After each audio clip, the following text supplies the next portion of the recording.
Hello class, and welcome to today's algebra lesson, which is about solving one-step inequalities. By the end of today's lesson, you will be able to solve and graph one-step inequalities. First thing we need to discuss is what is an inequality. An inequality is a math sentence that compares two quantities that are not equal. We have four different possible inequality symbols. This first one is the less than symbol. Other words that might mean less than, fewer than, smaller than. Not a complete list, but those are the main ones you're going to see. Next, we have greater than, which could also be more than, larger than, bigger than, etc. Anything that's a synonym for that. Less than or equal to could also be no more than or at most. That means we are getting smaller. When we have less than or equal to, if I had, for example, 5 is less than or equal to 5, that is a true statement because 5 is equal to 5. If I was over in the other part and I just said 5 is less than 5, that is a false statement. So when you add that equal sign in, you are allowed to have a quantity that is actually equal. And then the final piece is greater than or equal to, which could be no less than or at least. Same kind of thing. You can have the quantity actually be equal. When we are graphing, the less than and greater than are going to be graphed with what we called an open circle. Because we can't graph microscopic accuracy on an actual number line, we put that circle, that open circle around a value that we're graphing in order to say we're not actually using this number, but our graph is going to start here. On the flip side of that, when we actually do include that value, we're going to use a filled in or what we call a closed dot. So, graphing our inequalities, the first one I have 7 is greater than x. So I'm going to go over 1, 2, 3, 4, 5, 6, and 7. And I'm going to put my open circle at 7 because I do not have that equal to part. Then it says that 7 is greater than x. What I like to do is pick a number and plug into that statement. Generally, I pick 0. So I'm going to say 7 is greater than 0. That gives me a true statement, which means that 0 is part of my answer. So all of the numbers going to the left are part of my answer. If I would have picked a different number, let's say 10, and I've got 7 is greater than 10, that gives me a false statement. So it means my answers are not moving to the right, which is where 10 is. With our next example, we have y is greater than or equal to negative 3. So I'm going to go over 1, 2, negative 3, and I'm going to put that closed circle because we have that equal to part. Again, I'm going to test a value. I've got 0 is greater than or equal to negative 3. Once again, that is a true statement, so we're going to head towards that value I picked, so in this case to the right, and all of the values to the right of that negative 3 would give you a true statement. Go ahead and graph this one on your own. When you type in your answer into Edpuzzle, type whether it is an open or closed dot, and what direction the arrow should be pointing. So we should have an open dot because it is not equal to, and the arrow should be pointing to the right because if I do negative 2 is less than 0, that is a true statement. The next piece we're going to do is writing the inequality. So they give us the graph now and we have to write the inequality. Every time you do this, you're going to start with a variable. I'm going to use n. Then I've got that my numbers are moving to the left, so they are getting smaller, and I have a filled in dot, so n is less than or equal to, and then that starting value is negative 25. If you prefer to write it the other direction, you can say negative 25 is larger than or equal to all of my other numbers. With this second example, I've got, again, my variable. This time, I am going to the right, aka getting bigger, and it is an open circle, so I've got numbers are greater than 2, or if you prefer to start with the number, 2 is smaller than all of your numbers. Go ahead and try this one on your own. So we've got an answer of x is greater than or equal to negative 18. If you said n is greater than or equal to negative 18, that is fine. Or if you said negative 18 is smaller than or equal to n, that is also fine. Additionally, when you are typing on your keyboard, you are going to hold the Option key and then hit the less than to get less than or equal to, or Option with the greater than key to get greater than or equal to. Moving on to our next example here, now we're going to actually solve the problem. So we're going to do one-step problems, so just getting rid of adding, subtracting, multiplying, or dividing. In this case, I have 22 is greater than m minus 16. So in order to get rid of subtracting 16, I'm going to add 16 to both sides of my equation. Cancels out your negative 16, and I end up with 38 is greater than or equal to m. Now, on my graph here, I've got 0 as the center point. There are obviously not 38 spaces going to the right, so I'm going to go ahead and count by something else. I'm going to choose to count by 4s. So 4, 8, 12, 16, 20, 24, 28, 32, 36, and 40. So now I need to test a point. So again, I'm going to use 0. I'm going to say 38 is greater than 0. That is a true statement. So I'm going to put my open dot at 38. And then because this is a true statement, I want my answers to go towards 0. So in this case, that is going to the left.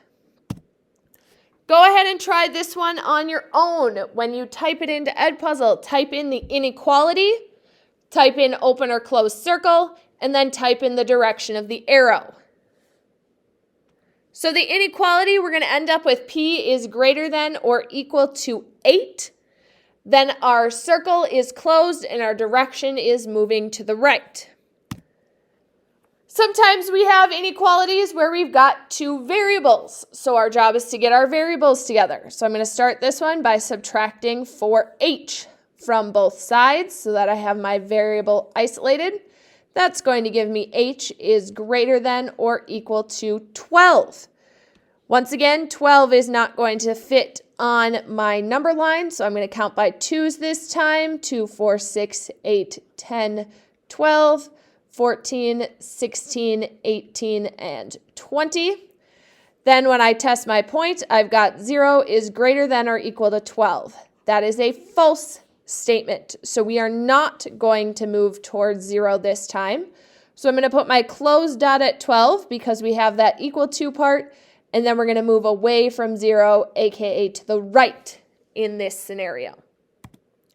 Go ahead and try this one on your own, typing in the inequality, the dot, and then the direction of the arrow. Subtracting 9n from both sides, we get negative 1 is less than n. So we have an open dot and going to the right. Word problem, Kelsey has $65 to spend at the mall. That is going to be her limit. So that is going to be on one side of our inequality. Because that's how much she has to spend, we need to be less than or equal to that amount. Then it says she bought a t-shirt for $18 and a belt for $14. So when I put those two things together, that's going to give me $32. She also wants to buy a pair of jeans, which we don't know the cost of, so that's going to be my variable x. So writing out your inequality is the first step. Then we're going to go ahead and solve this inequality by subtracting 32 from both sides of my equation, and that gives me that x is less than or equal to $33. So what that means is she can spend no more than $33. So that's going to be her upper limit. She could spend less than that, but she cannot spend more than that. Go ahead and try this one on your own. First, I want you to write the inequality. So we've got a number. I picked n. Minus 8 is less than 21. Now go ahead and solve this inequality. And we end up with n is less than 29. Moving on from adding and subtracting, we're going to do multiplying and dividing. In order to get rid of the multiplication, I am going to divide by 7 on both sides of my inequality, and I end up with x is greater than 7. 7 does fit on my number line, so I go over 1, 2, 3, 4, 5, 6, 7, and I'm going to put an open circle because there is no equal to part. Then I'm going to test a number. 0 is greater than 7 is a false statement, so we are moving away from 0, in this case, to the right. Go ahead and solve this one on your own, telling me the inequality, the dot, and then the direction of the arrow. Multiplying by 4, we get x is less than or equal to -8, which is a closed dot moving to the left. Sometimes we're going to have fractions as a coefficient. You have a couple of different options here. You can treat this as two separate parts. First option then would be to multiply by 7 on both sides, which is going to give you 3x is less than or equal to 147. And then you would divide by 3 on both sides, which is going to give you an answer of x is less than or equal to 49. If you prefer to do it all in one step, in one motion, you can, since 3/7 is multiplying the value of x, you can divide both sides right away by 3/7. Make sure when you type that into your calculator that you are putting parentheses around the 3/7 so that you know that that fraction is staying together. And once again, then you would end up with an answer of x is less than 49. So either way you solve this problem, you end up with the same answer. It is just a matter of how you show your work. Then when I go ahead and graph this, I'm not going to be able to fit 49, so I'm going to go ahead and count by 7. So 7, 14, 21, 28, 35, 42, 49, 56, 63, and 70. So I'm going to have an open dot at 49, and then when I test out a value, 0 is less than 49 is a true statement, so my arrow is going to be going to the left. Go ahead and try this one on your own, writing the answer for the inequality, the dot, and the direction. So I've got m is less than -7.5. That's going to be an open dot at -7.5, moving to the left. One extra thing that you have to be careful about when you have multiplication or division is if there is a negative involved. So when I solve right here and I divide by -12 on both sides of my inequality, it looks like the answer should be x is greater than or equal to -5. If I pick a number that is greater than or equal to -5, so for example, 0 is greater than or equal to -5, and I plug that back into the original equation, -12 times 0 is 0, which is not greater than 60. So when you are dealing with negatives in multiplication or division, you have to go through when you solve and flip the inequality sign. Reason being, when you're looking at a number line, if you move to the right, the values get bigger as the quantities get bigger. So 1, 2, 3, 3 is bigger than 2, which is bigger than 1. However, when you flip over to the negatives, -1 is bigger than -2, which is bigger than -3. So the values are in reverse. So when we multiply or divide by negatives, we need to reverse our inequality sign. So I'm going to come over -1, 2, 3, 4, and 5.